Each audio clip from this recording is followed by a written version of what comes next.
Graça e paz, irmãos.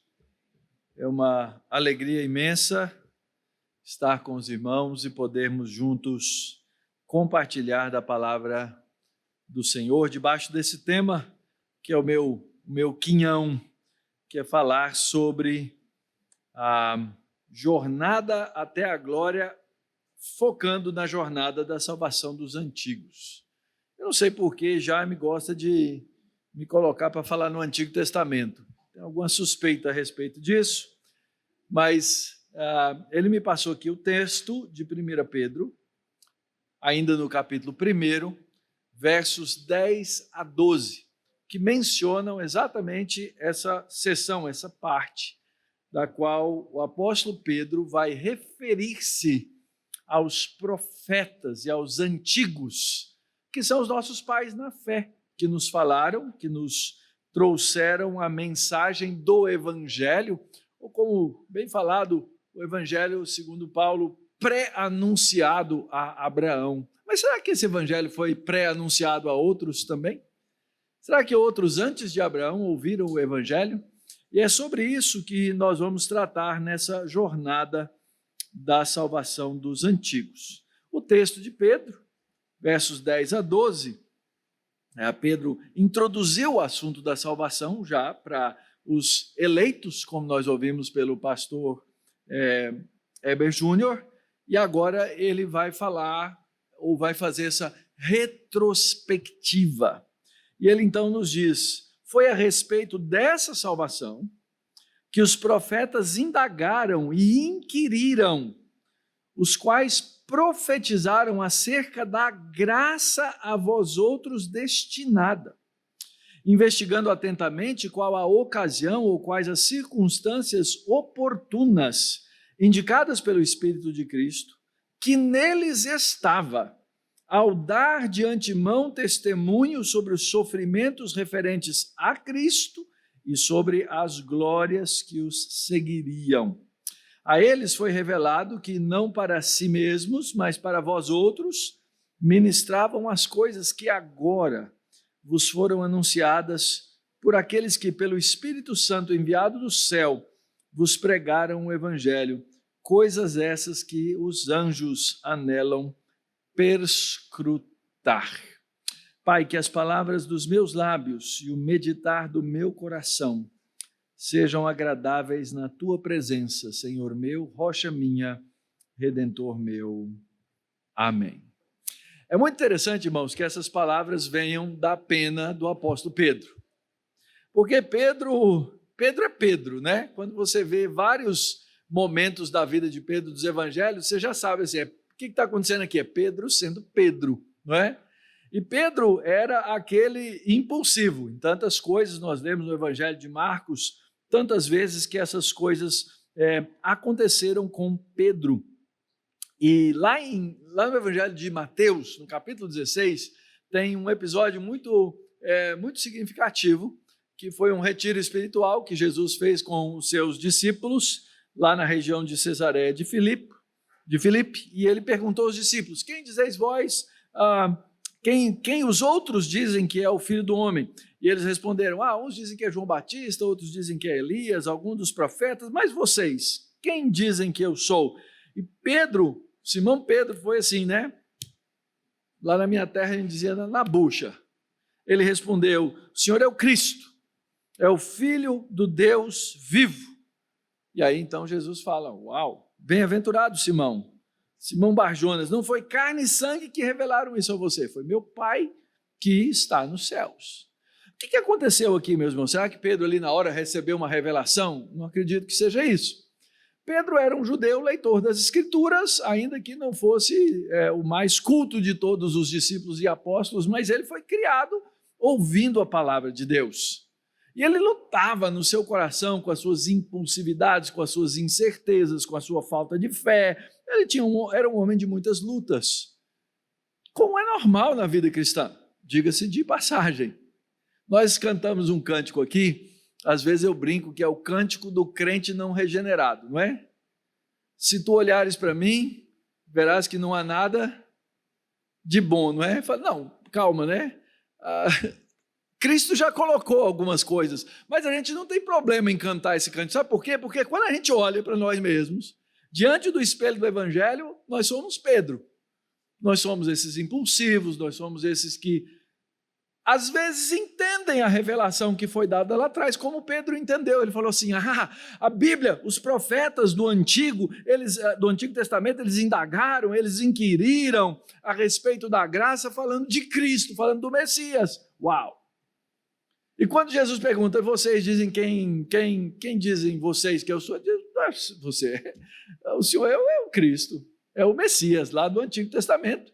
Não só isso, é o Filho do Deus vivo. E talvez nesse sentido haja alguma novidade na revelação ou um esclarecimento maior da revelação. Mas esse mesmo Pedro passa um pouquinho no texto de Mateus 16, ele é repreendido por Jesus. Porque Jesus começa a falar, verso 28, Mateus 16, desde esse tempo, Jesus começou a mostrar aos seus discípulos que era necessário que ele fosse para Jerusalém, sofresse muitas coisas das mãos dos anciãos, dos profetas, dos sacerdotes, dos escribas, fosse morto, ao terceiro dia ressuscitasse. Pedro chamou Jesus no cantinho e falou assim, Senhor, para! O texto diz assim, Pedro começou a repreender a Jesus. Para com isso! Que Deus não permita, Senhor. Isso de modo nenhum vai acontecer. Eu entro na frente. Se precisar, eu corto a orelha de alguém. E a resposta de Jesus a Pedro foi, sai da minha frente, Satanás. Arreda, capeta. Cai fora. Você, para mim, nesse momento, é uma pedra de tropeço. Porque, ao mesmo tempo que você entendeu que eu era o Cristo, Filho do Deus vivo, você não está levando em consideração as coisas de Deus, e sim as coisas dos homens. Nós somos esse poço de contradições. Que, por ora, vemos a verdade, e ora somos cegos para a verdade.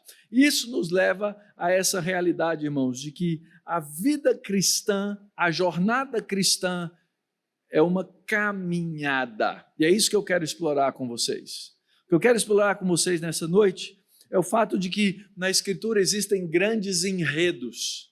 Talvez o maior de todos eles é o que nós mais conhecemos, essa macroestrutura da Bíblia, que fala da criação, da queda, da redenção e da consumação.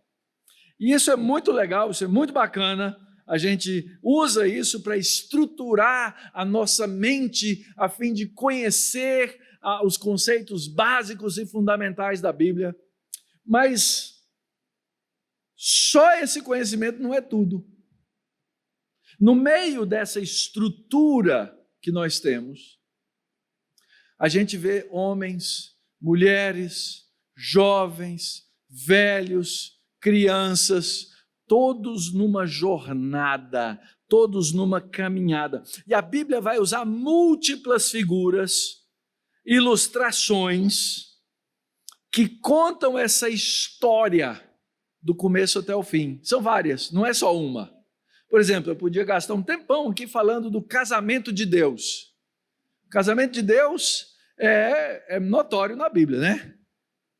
Paulo, falando aos Efésios, ele diz, grande é esse mistério, quando ele está falando de marido e mulher, ele fala assim, mas eu me refiro a quê? A Cristo e a igreja. Onde é que começa a história do casamento de Deus? Começa em Êxodo capítulo 19, quando diz Deus, vocês vão ser nação santa, sacerdócio real, citado aqui por Pedro, no capítulo 2, versículo 9, e vocês vão ser minha propriedade exclusiva. Gente, vocês já viram Jaime e Marcelino olhando para a dona Francisca? Hã? É propriedade exclusiva dele. Se alguém mexer com dona Francisca, Jaime sai na mão. É a noiva dele.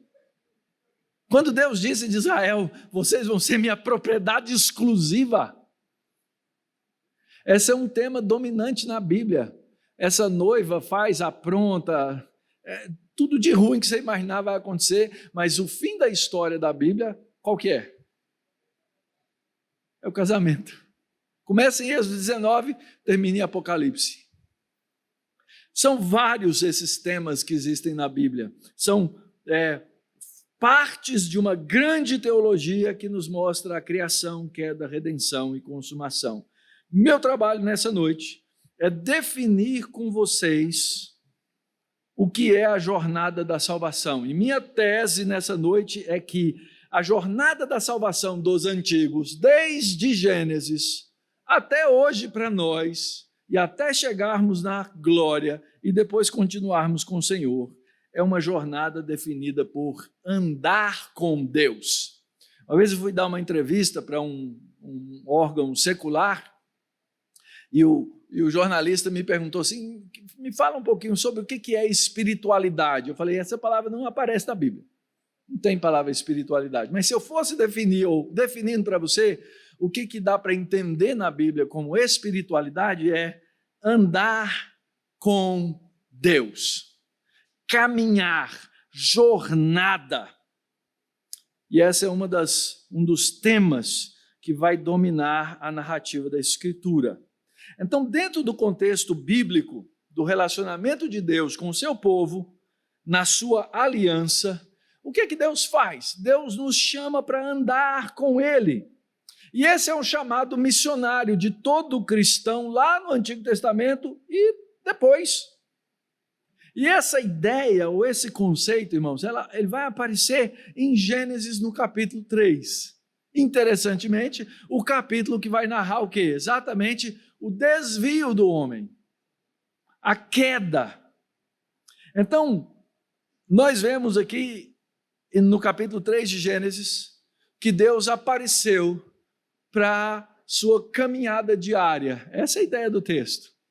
Na viração do dia, na hora que o sol estava esfriando, e aqui em Manaus esse é um negócio importante, né? Você tem que esperar o sol esfriar para caminhar. O que acontece? Deus vinha ao jardim. Ele vinha para quê? Provavelmente para caminhar, porque esse verbo aparece lá. O verbo andar, caminhar.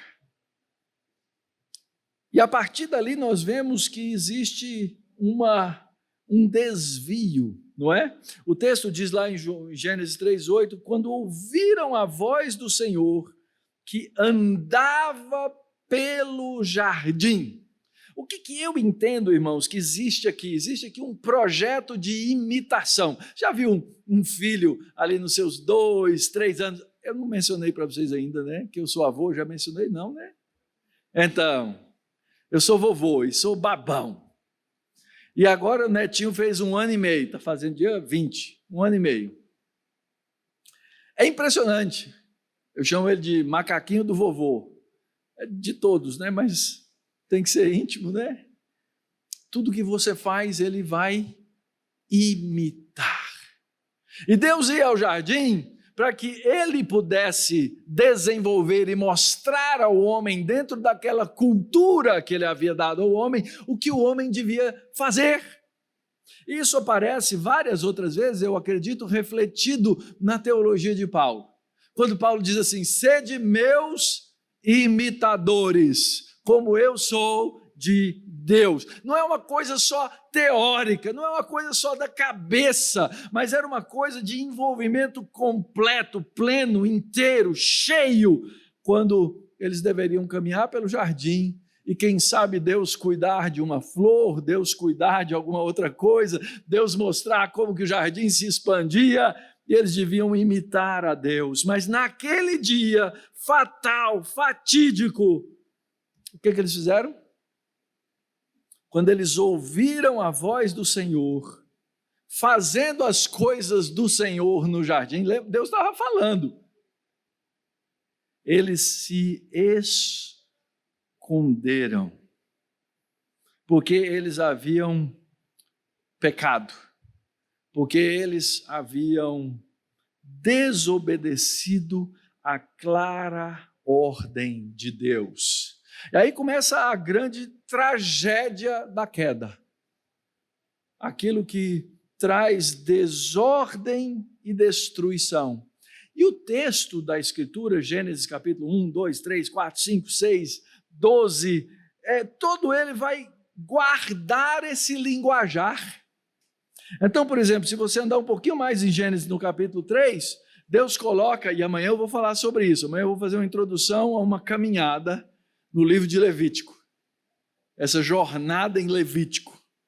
Quando Deus coloca ali no caminho da árvore, quem é que andava no caminho da árvore da vida? Quem que mostrava para o homem o caminho da árvore da vida? Era Deus. Mas Deus precisou guardar o caminho para que eles não andassem naquele caminho, para que eles não chegassem na árvore da vida, porque eles, ao comer da árvore da vida, e eu não consigo desvincular isso da teologia da ceia, eles comeriam para si mesmos o quê? Maldição. A árvore da vida, no estado em que eles estavam, não seria bênção para eles, mas seria maldição. Por quê? Porque Deus andava entre os homens, mas agora as coisas e os caminhos de Deus estão vedados ao homem, estão proibidos ao homem. Um pouquinho mais na frente, quando Deus fala com Caim, depois que Caim mata a seu irmão Abel, e Deus sobre ele também pronuncia maldição, ele fala assim, olha, quando eu estiver andando, quem se encontrar comigo no caminho, essa é a ideia, vai me matar. Depois o texto, um pouquinho mais adiante, no capítulo 4, falando de Caim, diz assim, Caim retirou-se, ele caminhou para longe, ele saiu da presença do Senhor. A coisa se deteriorou a tal ponto, que quando nós chegamos no capítulo 6 de Gênesis, o que acontece é que o Senhor, na sua tristeza, uma figura de linguagem que o texto usa, o Senhor diz, farei desaparecer da terra o homem que eu criei. Porque a partir da queda, a partir do pecado, o homem passou a caminhar de maneira errática, errante, errônea. O homem não mais andava com Deus, mas ele cada vez mais se afastava de Deus. Sempre que no Pentateuco você encontrar o homem indo para o leste, ok? Sempre, marca aí essa palavrinha aí, leste, significa que ele está indo para longe de Deus. Sempre. Caim foi para o leste, o caminho da árvore da vida era um impedimento de chegar, era no leste. Quando você vê outras várias coisas, o leste é a distância, é o afastamento de Deus. Mas o texto vai retomar esse tema de uma maneira tal que a gente consiga ver e enxergar que Deus não desistiu da caminhada e não queria que o homem desistisse da caminhada. Apesar da morte, apesar da separação, existe uma volta. E então, quando a gente vai ler no capítulo 5, a genealogia de Adão, e genealogia você faz o seguinte, quando você está lendo genealogia, elas quase todas têm um certo padrão. Foi, aconteceu, morreu, nasceu, morreu, teve luto, blá, blá, blá, né? Quando uma genealogia muda um padrão, o autor do texto está dizendo assim, presta atenção no que está acontecendo aqui. E quando você lê no capítulo 5 a história de Enoque, na história de Enoque, eu tenho uma mudança de padrão da genealogia. Adão teve filhos, etc., morreu. Fulano teve filhos, etc., morreu. Morreu. Quando chega em Enoque, o texto diz assim, andou Enoque com Deus. E ele já não era, porque Deus o tomou para si. O que a gente encontra aqui nesse verso chave, irmãos, fundamental da Escritura, tá? O que a gente encontra aqui é que Deus vai restabelecer um padrão de caminhada com o homem. Deus vai caminhar com o seu povo. E aqui ele vai dar uma declaração de propósito. Ele está dizendo, eu quero que você caminhe comigo. E na genealogia de Adão, essa expressão andar com Deus vai aparecer de novo de maneira muito clara e muito explícita. Enoque andou com Deus. A Escritura, o autor de Hebreus, diz que pela fé Enoque foi trasladado para não ver a morte, não foi encontrado, porque Deus o havia levado para si, mas antes disso, antes de ser levado, ele foi elogiado por Deus. Havia uma razão para isso. É óbvio que Enoque, como os demais filhos de Adão, era pecador, mas por alguma razão, e lembre-se, a revelação na Escritura ela é progressiva, ela vai nos dando cada vez mais informações a respeito da verdade de Deus. Pode ser que nesse momento você fique perguntando assim, poxa, Enoque devia ser um cara especial, né? Afinal de contas ele andava com Deus. É que a informação toda não chegou aí ainda, mas daqui a pouco ela vai chegar. Enoque andou com Deus e dentro dessa revelação progressiva a gente vai descobrir que Enoque andou com Deus porque havia alguma coisa diferente na vida de Enoque. Mas essa coisa que é diferente na vida de Enoque, ela vai ficar mais clara quando essa revelação, lembra? Os profetas que indagaram, inquiriram, perguntaram como é que isso funciona? Nós estamos fazendo a mesma coisa aqui. Nós estamos inquirindo, indagando, tentando enxergar por que Enoque andou com Deus. E aí quando a gente chega no capítulo 6, a gente vai descobrir a mesma expressão. No capítulo 6, no versículo 8, versículo 9, Noé era um homem justo e íntegro entre os seus contemporâneos. Mas por que ele era justo e íntegro? Afinal, a maldade havia se espalhado, tudo havia deteriorado naquele mundo criado por Deus por conta do pecado. Mas Deus estava no controle. Deus continuava mantendo todas essas coisas. Diz o texto que Noé, capítulo 6, versículo 9 de Gênesis, fazia o quê? Andava com Deus. Então pega aqui comigo o caminho. Gênesis 3, o Senhor andava no jardim, num projeto, numa jornada de imitação. Aonde o homem tinha que chegar, gente? Quem tem coragem de responder? Nessa caminhada. Está lá no capítulo 1, versículo 27 e 28. O texto diz assim, Deus os abençoou e disse, sede fecundos, multiplicai-vos e enchei a... Então eles tinham que ir até os confins da... Olha a missão estava estabelecida. Deus ia caminhar com o homem para espalhar o jardim por toda a terra. Quando Deus aparece um dia no jardim, o homem se esconde porque pecou. Quando eu chego na genealogia do capítulo 5, o que acontece? Eu encontro um homem que andava com Deus. No capítulo 4, eu encontro um homem que andava contra os caminhos de Deus, que é Caim e sua descendência, um outro Lameque. Quando eu chego no capítulo 6, o texto diz que Noé andava com Deus. Deus disse, Noé, seja íntegro. E por que Gênesis 6, ou por que eu aprendo que Noé andava com Deus? E o texto vai me dizer o quê? Noé encontrou o quê diante de Deus? Fala, gente, coragem aí. Quando o reverendo Jaime fala, vocês respondem alto, faz favor. Né? O que Noé encontrou aos olhos de Deus? Graça. Ele encontrou graça.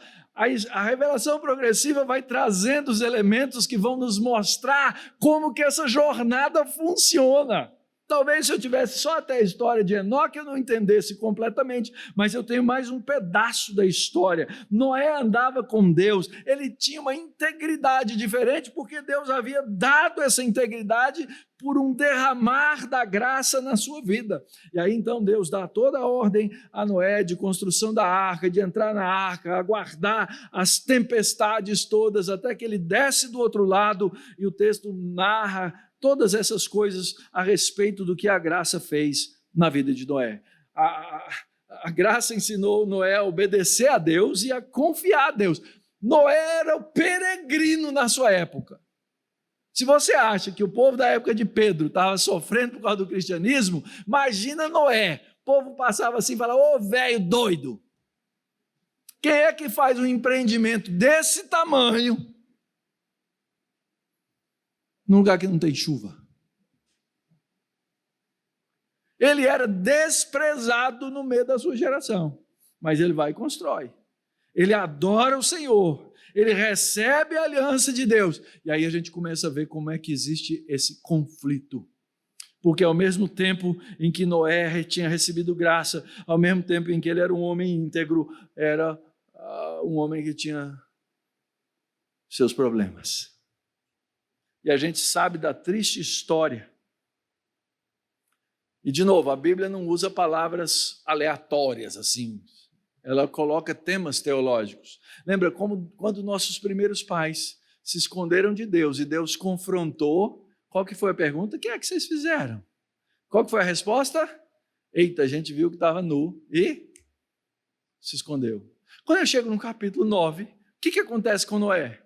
Ele usa mal da bênção de Deus, que era a colheita das suas uvas, toma um vinho, se embriaga e fica nu. E aí o filho descobre a sua nudez. Essa nudez do capítulo 3 e essa nudez do capítulo 9, elas estão relacionadas, elas não são palavras que o texto simplesmente usou. Diz o texto, ele se pôs nu dentro da tenda e o filho chegou e viu a nudez do pai. Deus era capaz de cobrir a nudez, porque ele tinha coberto a nudez dos nossos pais no capítulo 3, no capítulo 4 de Gênesis. Mas o filho fez o quê? Cobriu. Sempre assim, gente. O capeta descobre a nudez. Deus cobre a nudez. Satanás promove a vergonha. Deus traz integridade. Sempre assim. Então, sempre que você enxergar essas duas coisas aí na sua história, na sua vida, nos momentos da sua caminhada, saiba que existem duas sementes. Está lá no capítulo 3 também. E essas duas sementes, elas estão em luta. E nós, crentes, nós representamos aquela semente da mulher. E aqueles que não são crentes representam uma outra semente. Mas Noé achou graça diante de Deus. Passos da graça, passos da esperança. Eu acredito que aqui tem uma lição importante para nós, irmãos, na vida cristã. Não existe caminhada cristã sem tropeço. Não existe caminhada cristã sem pecado. A grande pergunta é o que é que nós vamos fazer do tropeço e do pecado. Como nós vamos lidar? Se nós vamos lidar com a graça, com aquilo que a Escritura nos ensina, com aquilo que o Senhor Jesus nos ensina, ou se nós vamos caminhar para o outro lado. Mas sempre existe passos de esperança. Eu não estou falando aqui de várias outras evidências que tem no texto, porque eu quero chegar até Apocalipse, então vai demorar um pouquinho. Mas Lameque traz descanso, Noé traz esperança naquela genealogia. Acontece a história da Torre de Babel e Deus chama um cabra legal, chamado Abrão. Lá em Gênesis capítulo 12 diz assim: ora, disse o Senhor a Abraão, sai da tua terra e sai da tua parentela, sai da casa do teu pai e vai para a terra que eu vou te mostrar.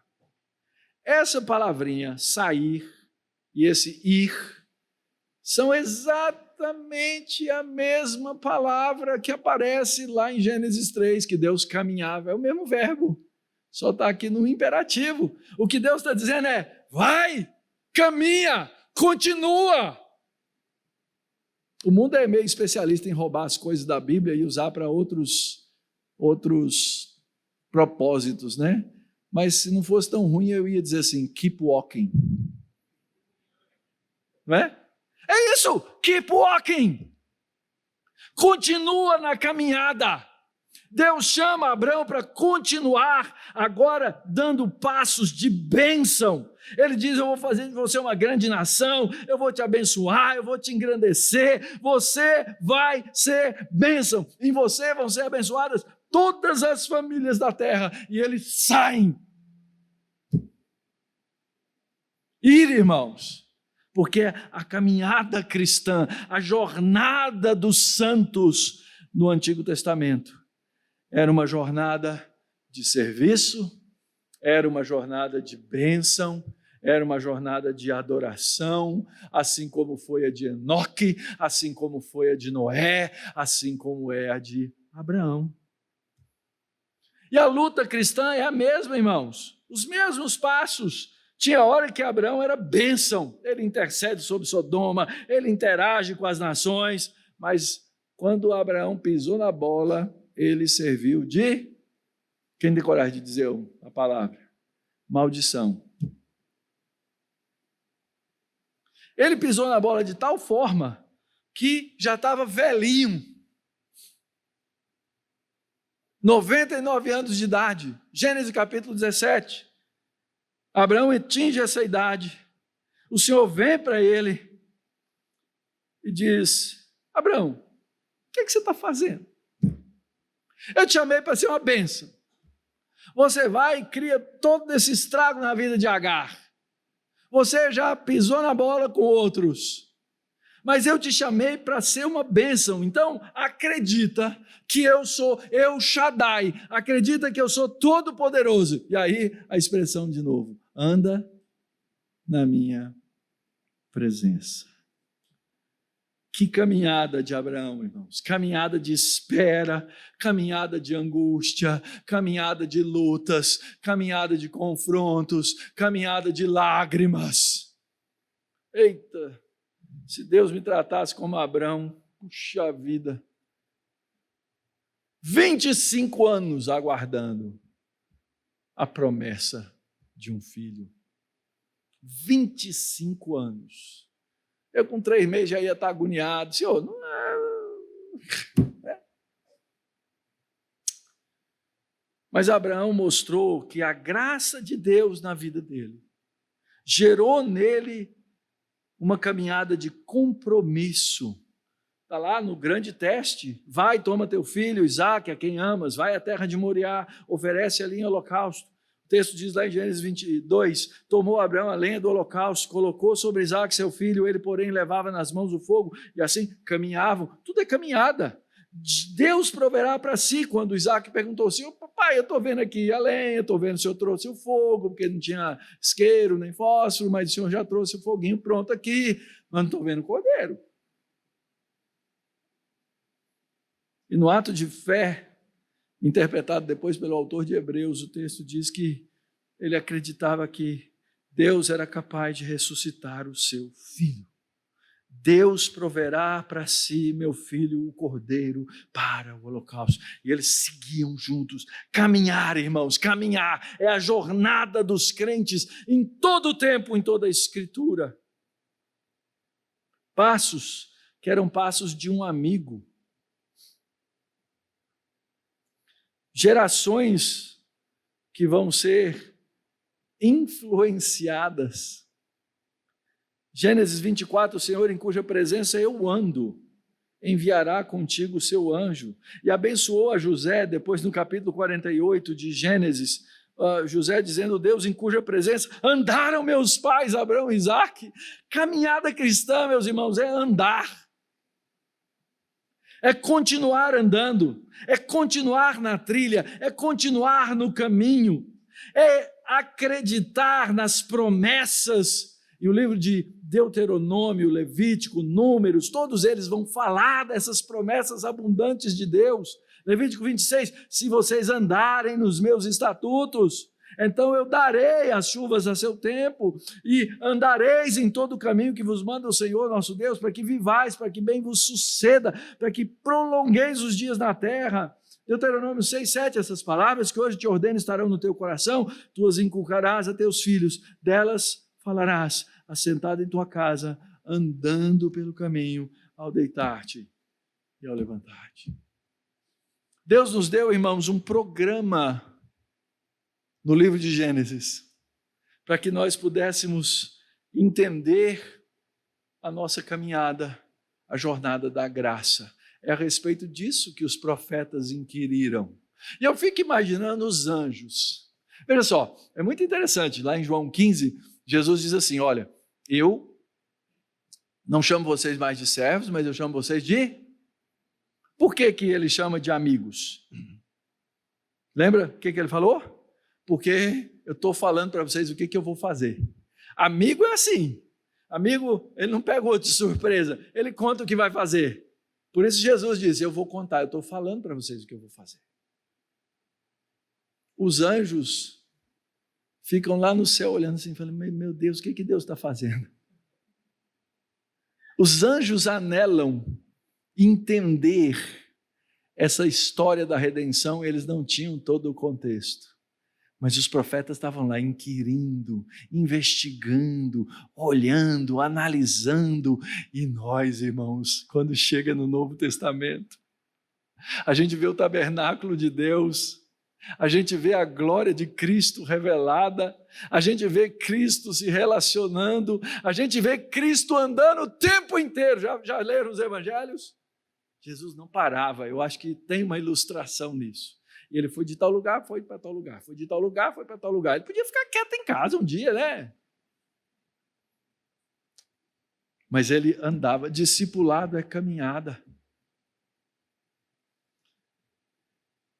São passos, irmãos, que nós devemos dar na caminhada e que os crentes do Antigo Testamento deveriam dar na caminhada.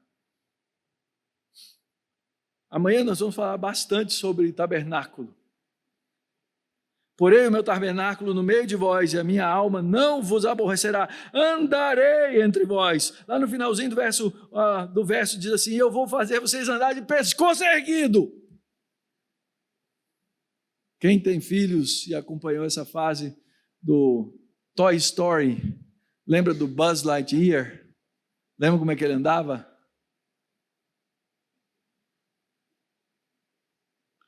Deus não deixa seu povo andar assim. Deus nos faz andar eretos. Porque isso está explícito, claro, em Números 9, quando Deus andava no meio do seu povo. Tem muitas peculiaridades aqui, irmãos. Meu tempo está acabando, eu vou ter que correr. Mas são passos de negação. Salmo 1 é igual a pergunta 1 do catecismo para presbiteriano. Quem sabe a pergunta 1 do catecismo? Levanta a mão. Quem sabe? Amém. Quem sabe a resposta? Levanta a mão também. Quem sabe a 2? Eita, lascou, hein? Aí, ó, tem 2, 3, olha aí, que bênção, né? O Salmo 1, todo judeu sabia, era o primeiro hino do inário, não é? Bem-aventurado que não anda no conselho dos ímpios, não se detém no caminho dos pecadores, não se assenta, pois o Senhor, acabamos de ouvir, pastor Júnior falando, ele conhece o caminho, ele sabe por onde ele está, porque ele se relaciona conosco no caminho. Nós vivemos, nós andamos com ele. Mas é um caminho de negação, não é? É não andar no conselho dos ímpios para poder andar no caminho do Senhor. Isso vai aparecer por muitos lugares. O profeta Miqueias fala disso, ele te declarou, homem, que é bom. O que o Senhor pede de ti? Que você vá lá construir uma catedral, eita, coisa boa. Não, que pratiques a justiça, ames a misericórdia e andes humildemente com teu Deus.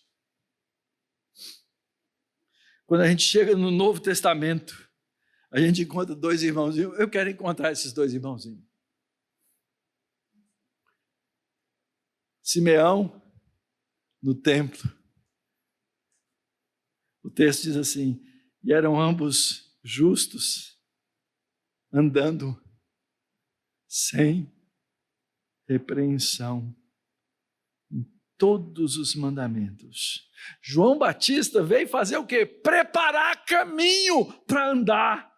E Jesus disse, eu sou o caminho. São passos missionários, irmãos. Lembra que eu mencionei a primeira missão lá no capítulo 1? O que Deus disse? Eu quero que vocês vão por toda a terra, sejam fecundos, se multipliquem, dominem, sujeitem. Deus tinha um projeto missionário.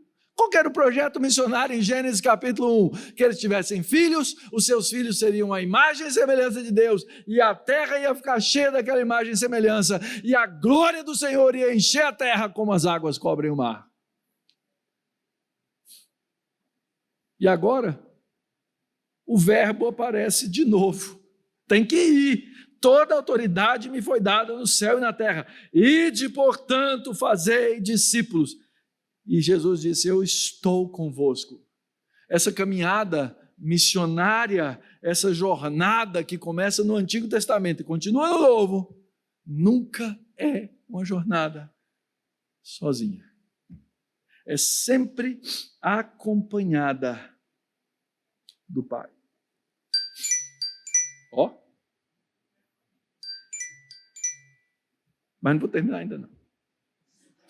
Era só para animar o reverendo Jaime.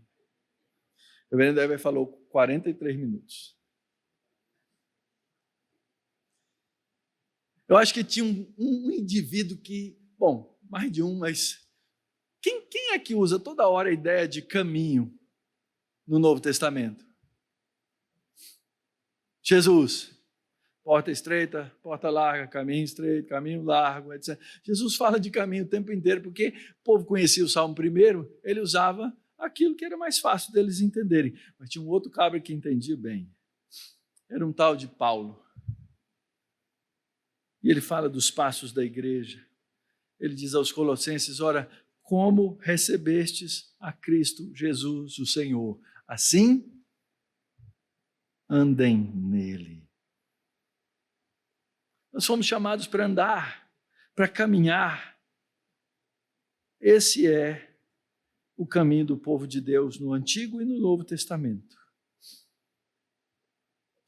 Atos, a igreja, na verdade, tinha paz por toda a Judéia, Galiléia e Samaria, edificando-se e caminhando no temor. Essa linguagem não tem como tirar da Bíblia.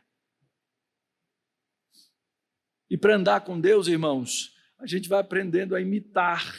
Sede meus imitadores. Era o projeto de Gênesis. Não é aquilo em seus passos o que faria Jesus, mas é imitar esse Senhor. Deus enviou Jesus para andar no nosso meio, o Deus encarnado, para que nós pudéssemos reaprender o padrão do Éden, que é andar com Deus. E esse é o nosso chamado missionário. Enquanto a gente anda, a gente vai fazendo serviço, a gente vai fazendo trabalho, a gente vai fazendo a vontade de Deus, a gente vai aprendendo a temer, a gente vai aprendendo a viver com humildade, a ser quebrantado, todas as coisas que a graça vai fazendo na nossa vida. Essa foi a jornada dos antigos na direção da graça. Andar com Deus numa vida missionária para abençoar quem for colocado no caminho. Foi a respeito dessa salvação que os profetas indagaram e inquiriram, os quais profetizaram acerca da graça a vós outros destinada. A jornada, meus irmãos, é sempre uma jornada da graça. Se você tem alguma dificuldade para entender, eu trouxe um livrinho, o pastor Jaime providenciou, no qual eu explico os caminhos de lei e graça e como que essa caminhada funciona. E nesse livrinho, amanhã, o tema que eu vou falar em Levítico também é abordado, que é a caminhada para a presença de Deus.